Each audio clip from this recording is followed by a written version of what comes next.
Bismillahirrahmanirrahim. Bismillah walhamdulillah wassalatu wassalamu ala rasulillah wa ala alihi wa sahbihi wa man tabi'ahu wa wala. Rabbi shrah li sadri wa yassir li amri wahlul 'uqdatam min lisani yafqahu qawli. Subhanaka la ilma lana illa ma 'allamtana innaka antal alimul hakim. Rabbana anfa'na bima 'allamtana rabbi 'allimna alladhi yanfa'una.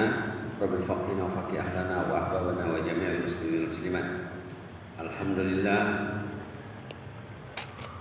jemaah kekasih Allah, jemaah kekasih Allah, al-muhibbin. Kalau kita biasa bilang para pendengar saja, ini kita tubah bahasanya, muhibbin, para pencinta. Ini biasa digunakan di komunitas-komunitas yang sudah maju. Wahai para pencinta, pencinta Allah, kita wajib mencintai Allah. Iman tidak sempurna kalau tidak ada cinta. Jadi wahai para pencinta, pencinta Allah dari kalangan jemaah Masjid An-Nur RT 8 Kelurahan Dalan Lidang, Kabupaten Madinah ya. Kita selalu mengucapkan tahmid, hamdalah, alhamdulillah, karena kita itu berbalut nikmat. Kita berbalut nikmat 24 jam. Dan kita bisa melihat nikmat itu. Kalau kita tak nampak nikmat itu, berarti kita sudah dipengaruhi oleh musuh atau oleh nafsu yang jahat. Dia yang mempengaruhi manusia itu ada 4 kata ulama. Ada 4 faktor yang menghalang manusia dalam ibadat. Pertama, nafsu. Nafsu itu dirinya sendiri. Yang kedua, iblis, setan iblis. Yang ketiga, al-khalqu, manusia. Yang keempat, apa? Al-mal, ad-dunya. 4 faktor yang menghambat, yang menghalang dari beramal. Jangan disalahkan setan saja. Pernah dulu mendengar ceramah Al-Fadhil Al-Syekh Buya Yahya di Brunei. Hawa nafsu yang jahat itu katanya melebihi 70 setan kekuatannya. Hawa nafsu yang jahat lebih strong daripada setan. Nanti kalau kita simak ayat Quran, waktu kita menghadap Allah nanti, setan tadi ngomong, ya Allah, bukan salah gue katanya. Bukan salahku ya Allah, dia yang tak betul. Waktu menghadap Allah nanti, ada dalam surah Ibrahim ada dalam surah lain. Kita akan menghadap Allah, syaitan yang menghalangi manusia di ibadat itu akan turut bersama. Quran juga turut. Kalau bicara tentang Quran, Quran juga kalau kita menghadap Allah nanti, Quran datang duduk di samping orangnya. Quran membela bapak ini. Kalau bapak ini pencinta Al-Quran, maka mencintai Al-Quran ini wajib. Wajib bukunya mencintai Al-Quran. Subhanallah. Nanti kita bicarakan antara dialog antara segitiga itu ya, si hamba, si iblis dengan Allah. Akhirnya manusia itu kalah di hadapan Allah. Iblis ini pintar, pandai, apa namanya ini? Pandai menyelamatkan dirinya. Kita mesti belajar. Jadi yang menghalang manusia ada 4 ya. Nafsu, iblis, manusia, dan harta benda serta keduniaan. Kenapa dia tak ke masjid? Mungkin nafsunya nafsu kerja saja. Nafsunya nafsu ke sawah ke ladang saja. Ke kantor. Ke masjid tidak perlu. Datanglah iblis. Disokong oleh iblis. Datang pula manusia, istrinya tidak menyuruh suaminya ke masjid. Istrinya tidak menggerakkan suaminya ke masjid. Kemarin kan kita cerita pengantin baru yang istrinya tidak kasih suami sholat di masjid. Nah, ingat tuh, kan sudah cerita kemarin. Tidak boleh sholat di rumah sejak dari hari pertama perkawinan. Subhanallah. Manusia ya, ayah. Nanti kita akan cerita anak yang ayahnya tidak pernah ke masjid, tapi anaknya anak masjid. Gurunya di sekolah pandai menjinaki hati anak ini.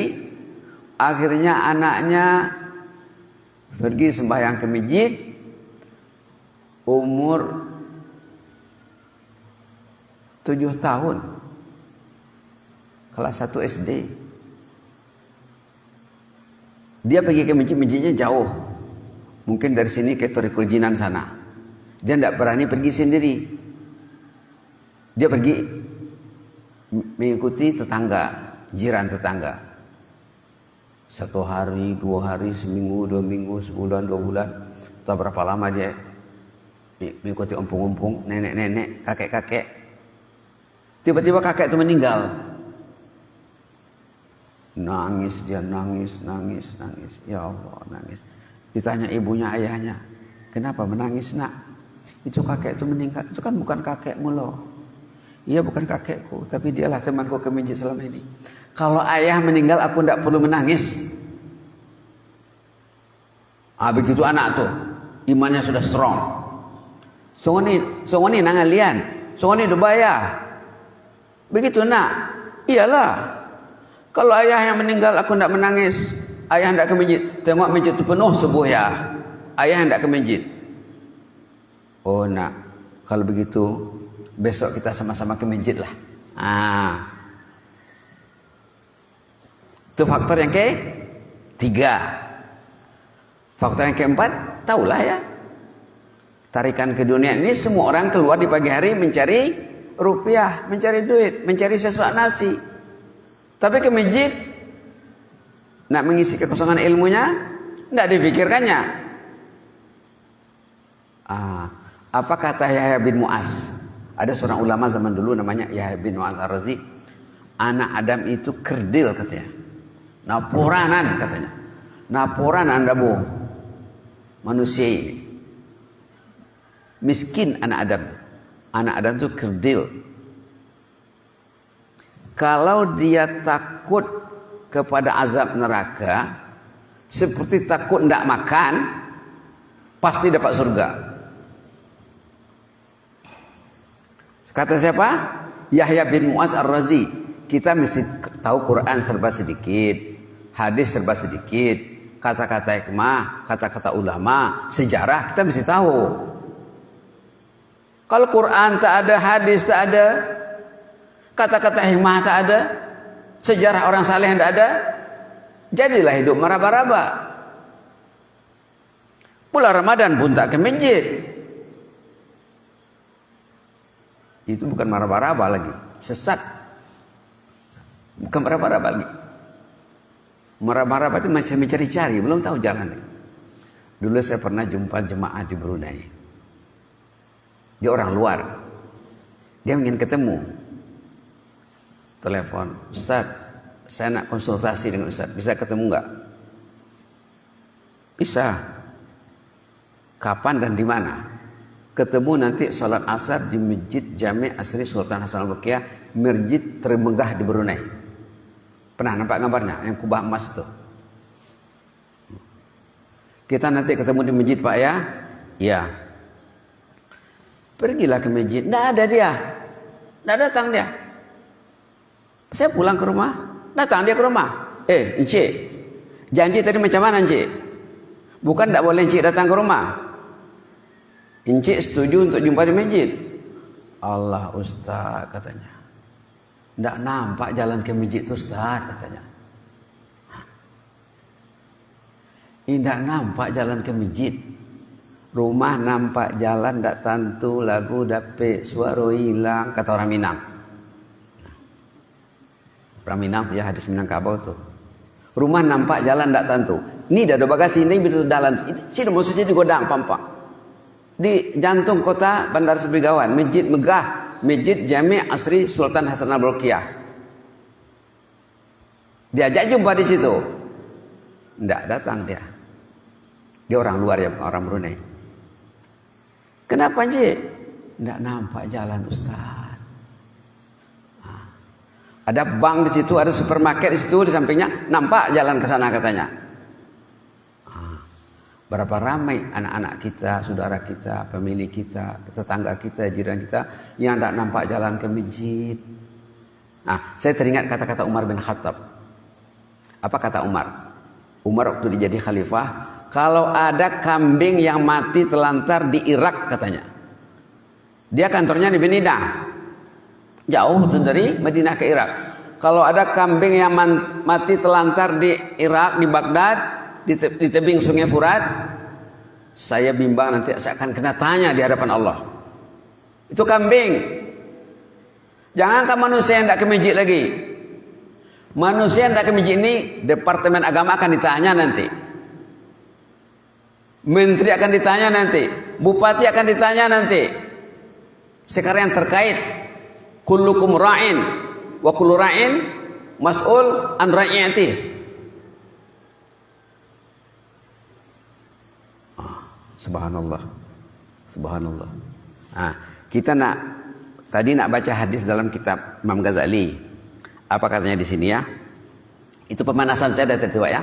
Belum masuk lagi. Pemanasan masih itu. Apa katanya di sini? La an yata'allama ahadukum baban minal ilmi aw yu'allimahu khairun min salati alfi rakaah. Kalau kamu mau belajar atau mengajar, itu lebih besar nilainya daripada sembahyang 1000 rakaat. Duduk majelis ini Pak, lebih besar daripada salat 1000 rakaat. Mampu salat 1000 rakaat, 13 rakaat saja dah 11 ya. Tarawih sama witir itu bergegas-gegas. Ayatnya dipotong sana potong sini. Dari takasur ke masad itu 10 surah pendek, itu pun dipotong-potong, langkah-langkau. Kasihan tengok surah yang dilangkau tuh. Tadi malam yang dilangkau Al-Kautsar sama apa satu lagi? An-Nasr apa? Al-Quraisy. Ada 10 surat berbaris-baris. Yang 2 ini dilangkau, yang lain saya pikir-pikir, kalau ditanya Quraisy itu imam itu nanti, kenapa saya dilangkau? Tanya pula oleh surah Al-Kautsar, kenapa saya dilangkau? Gabunglah. Surah pendek saja gabung, jangan dilangkau. Saya kadang nangis saya. Sholat. 10 surah pendek diambil 8, ditinggalkan 2. Kalau kena tanya nanti di sana macam mana? Kamu tarawih kamu sudahlah ya, bergegas, ekspres. La ilaha illallah. Gabung sajalah surah pendek 2 tuh.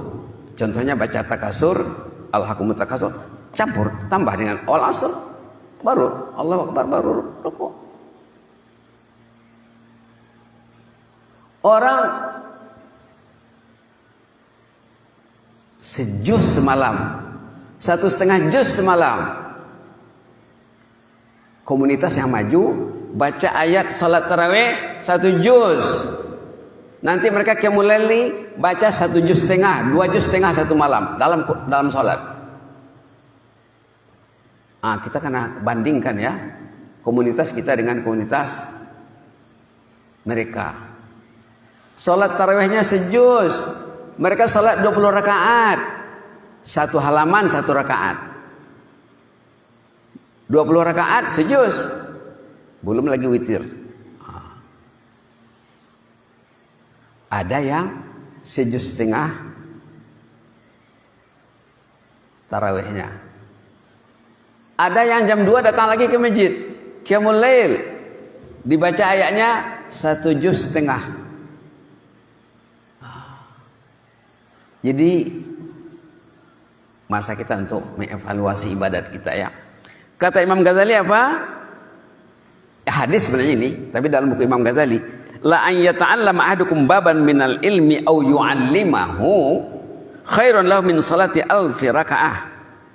Kalau kamu belajar duduk dalam majelis ilmu seperti ini atau mengajar, itu lebih bagus daripada salat 1000 rakaat. Ada sahabat bertanya kepada Nabi, "Ya Rasulullah, wa min qiraatil Qur'an aidha?" Macam mana kalau baca Quran? Kalau baca Quran macam mana? Kata Nabi apa? Wa hal yanfa'u qiraatul Qur'an illa bi'ilm. Baca Quran pun perlu ilmu juga. Artinya belajar duduk dalam majelis ilmu ini. Belajar duduk dalam majelis ilmu atau menyampaikan ilmu lebih bagus daripada baca Quran lagi. Lebih bagus daripada salat 1000 rakaat. Itu nilainya, Pak. Alhamdulillah.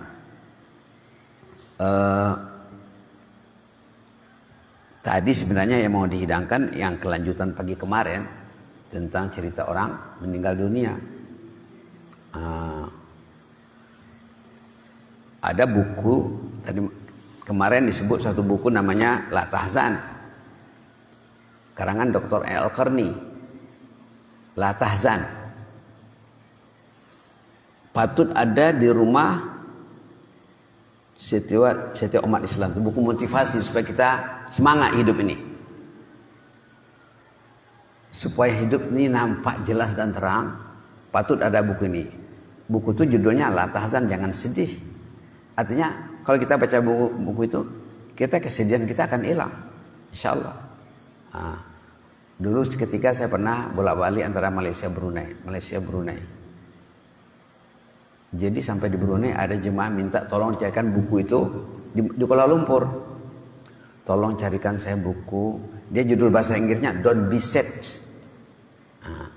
Dia diterjemahkan seluruh bahasa dunia, Pak. Don't be sad, jangan sedih. Jadi ada jemaah Brunei minta tolong carikan buku itu di Kuala Lumpur. Saya cari ke toko, habis sudah katanya. Cina pun beli katanya. Cina yang tak Islam beli buku itu. Jangan bersedih. Baik, dalam buku itu ada cerita orang saleh. Cerita orang saleh yang sudah terbaring di alam barzah. Dalam karya ulama banyak tuh, Pak. Orang-orang dulu waktu imannya kuat, hatinya bersih, pikirannya jernih, mereka bisa berkomunikasi dengan orang dalam kubur. Bisa online. Sekarang online dengan orang hidup pun susah. Olehnya dengan media saja. Lalu seorang ulama meninggal dunia, ditanya oleh muridnya yang masih hidup, "Syekh, Buya, apa kabar di sana, di alam barzah sana?" "Alhamdulillah," katanya, "Allah menerima ibadatku semuanya." Kita ibadat kita belum tentu diterima tuh, Pak. Allah menerima amal salehku, Allah mengampuni dosaku. Dua inilah sasaran hidup, supaya amal diterima Allah dan supaya dosa diampun.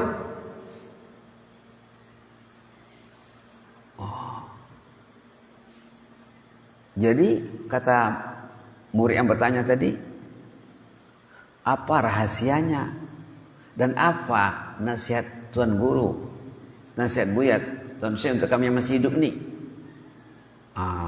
Tolong rajin membaca Sayyidul Istighfar, katanya. Tolong rajin membaca Sayyidul Istighfar. Itu dalam buku itu ya. Tapi bukan dalam buku Jangan Bersedih, saudaranya, kembarnya. Ada satu lagi bukunya Jagalah Allah, Allah Menjagamu. Dalam bahasa Arabnya Ihfazillah Yahfazka. Buku ini banyak saudaranya. Buku Jangan Sedih itu banyak saudaranya. Karena orang ini menulis selalu.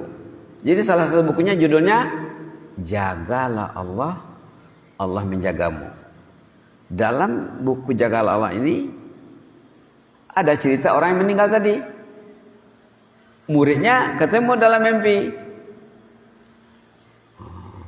Dan dalam hadis, kalau kita lihat hadis tentang Sayyidul Istighfar, memang luar biasa Pak ya. Katanya siapa membaca Sayyidul Istighfar di awal pagi macam tadi sudah subuh kita baca, kalau orang itu meninggal di harinya, dakhalal jannah, dia akan masuk surga. Hadis sahih. Siapa yang membacanya di malam hari, di awal malam sesudah maghrib, kalau dia meninggal pada malam hari itu, katanya dakhalal jannah, akan masuk jannahnya Allah. Jadi itu tip dari alam barzah yang disampaikan oleh seorang guru yang meninggal. Nah, bicara tentang apa ini, sifar ini mungkin perlu satu majelis tersendiri. Yang jelasnya hadis sahih menjamin kita menjadi ahlul jannah, penduduk surga insyaallah. Allahumma anta rabbi la ilaha illa anta khalaqtani wa ana 'abduk wa ana 'ala 'ahdika wa 'adika mastata'tu a'udzubika min syarri ma sana'tu abu'u laka bi ni'matika 'alayya wa abu'u bi dzambi faghfirli fa innahu la yaghfiru dzunuba illa anta. Kita usahalah menguasainya, mencintainya sepanjang Ramadan ini, apalagi menjelang 10 terakhir. Bacalah banyak-banyak, dan nanti di luar Ramadan terus dibaca. Kalau Bapak beli buku-buku doa, ada doa di sana. Namanya apa? Sayyidul Istighfar, terdapat dalam hadis sahih. Tapi di situ ada syaratnya, situ dibaca dengan yakin, bukan sembarang baca saja. Jadi mungkin kita perlu mengupaslah tentang rahasia Sayyidul Istighfar. Banyak lagi cerita lain, cerita alam barzah, orang-orang yang sukses dalam barzah yang ketemu dengan orang hidup, banyak lagi, dan banyak ditulis oleh ulama. Rata-rata jawaban mereka dari alam barzah itu sesuai dengan realitas kehidupannya. Mudah-mudahan bermanfaat Pak ya. Jadi bagi yang sudah hafal bisa kita baca lagi sama-sama. Kalau belum nanti mungkin di print, dikasih kertasnya, atau kalau ada yang mau sekarang kasih HP, bisa dikirim ke HP saja. Allahumma anta rabbi la ilaha illa anta khalaqtani wa ana 'abduka wa ana 'ala ahdika wa wa'dika mastata'tu a'udzubika min syarri ma sana'tu abu'u laka bi ni'matika 'alayya wa abu'u bi dzambi faghfirli fa innahu la yaghfiru dzunuba illa anta. Mudah-mudahan bermanfaat Pak ya. Yang jelasnya hadir dalam majelis ilmu untuk belajar atau mengajar lebih baik daripada sholat 1000 rakaat. Kita 11 rakaat saja sudah capek, jangankan 100, 200, ini 1000. Mungkin kalau tapi orang dulu ada yang sholatnya semalam 1000 rakaat. Dalam sejarah ulama, orang-orang saleh, ada yang bisa sholat 1000 rakaat semalam. Macam mana dia membagi? Karena waktunya itu barakah. 5 menit bagi dia tidak sama dengan 5 menit bagi kita. Waktunya barakah. Macam Nabi Isra Mi'raj kan, waktunya barakah, pendek tapi boleh buat perkara yang banyak. Jazakumullah khairan. Inni uhibbukum fillah wa astaghfirukumullah. Wassalamualaikum warahmatullahi wabarakatuh.